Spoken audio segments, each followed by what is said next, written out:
ہمیں دو چیزوں کو ڈیفرینشیٹ کرنا ہے. سائفر والا معاملہ اگر آج سے ہم 2022 میں چلے جاتے ہیں اور 9-10 اپریل کی جو رات ہے اور جو کچھ ہوا اور اس سے پہلے مارچ میں یہ سائفر کا سارا معاملہ سامنے آیا, دیکھیے اس وقت سے لے کر کے اب تک ہم نے انہی رانا ثناء اللہ صاحب کو سنا, انہی مصدق ملک صاحب کو سنا, مریم نواز کو سنا, شہباز شریف صاحب کو سنا. انہوں نے کہا جی وہ تو ایک کاغذ کا ٹکڑا تھا, وہ تو سائفر تھا ہی نہیں. پہلے تو دیکھیں انہی لوگوں نے سائفر کی تو حقیقت کو نہیں مانا. انہوں نے کسی صورت, آپ ضرور وہ پرانے تمام کلپس چلائیں جس میں وہ کہہ رہے ہیں کہ جی نے جلسے میں چند لوگوں کے جلسے میں ایک کاغذ کا ٹکڑا لہرا دیا, اس کی کیا قانونی اور آئینی حیثیت ہے. اور آج ٹھیک ہم 14-15 مہینے بعد اب یہ سن رہے ہیں کہ سائفر کی جی قانونی حیثیت ہے, آفیشل سیکرٹ ایکٹ کی اس میں خلاف ورزی ہو گیا کیونکہ اس میں بہت اہم راز تھے پاکستان کے جوہری تنصیبات سے متعلق, پاکستان کی حساس نوعیت کے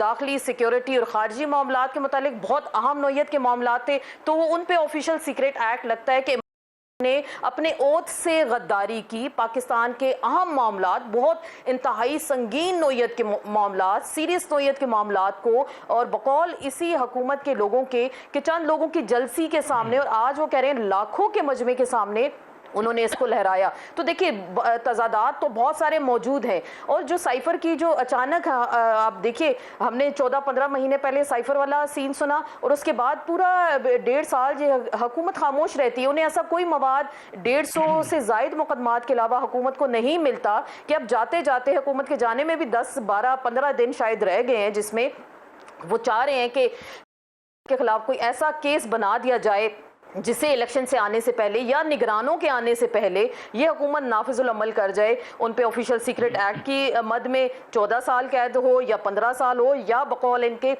17 سال ہو.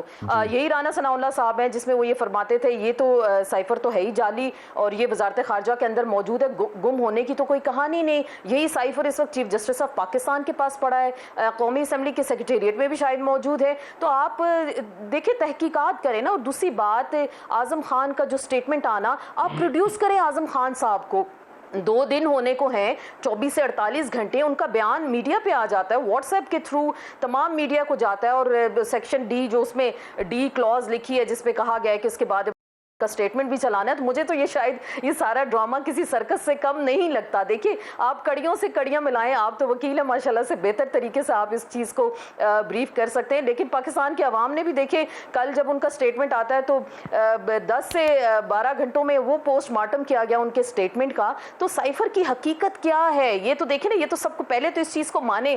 مریم نواز کی مجھے تقاریر یاد ہے, انہوں نے کہا جی کے بعد تو پاکستان کو لوگوں نے سائفر بھیجنا ہی چھوڑ دیا. دیکھیے کتنی بڑی بات ہے, وہ بھی کر گئیں کاغذ کے ٹکڑے سے اور سائفر بھیجنا چھوڑ دیا گیا.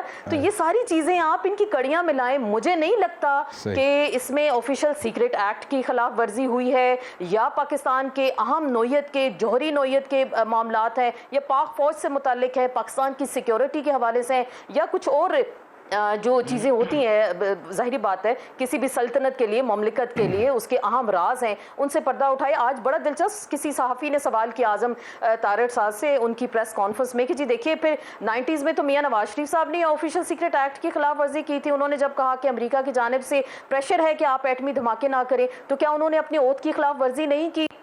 اس پر وہ آئیں بائیں شائیں. تو یہ بھی سائفر بھی یہ وہی معاملہ تھا جس میں کہہ رہے تھے کہ ہماری خود مختاری, ہماری سالمیت کے خلاف بات کی گئی, ہم ایک سوورن سٹیٹ ہیں, ہم کسی کی بات کو کیسے سن سکتے ہیں. تو معاملہ تو دیکھیے بالکل ٹھیک ہے. تو اب آپ ان کو پکڑنا ہے, قربانی کا بکرا بنانا ہے ان 20 دنوں میں, تو آپ کوئی بھی شک لگا دیں, کوئی کلوز لگا دیں, 15 سال جیل کریں یا 150 سال جیل کرا دیں, یہ ان کی مرضی. سرکار بھی یہی ہے, قانون بھی یہی ہے, آئین بھی یہی ہے, سب کچھ یہی ہے.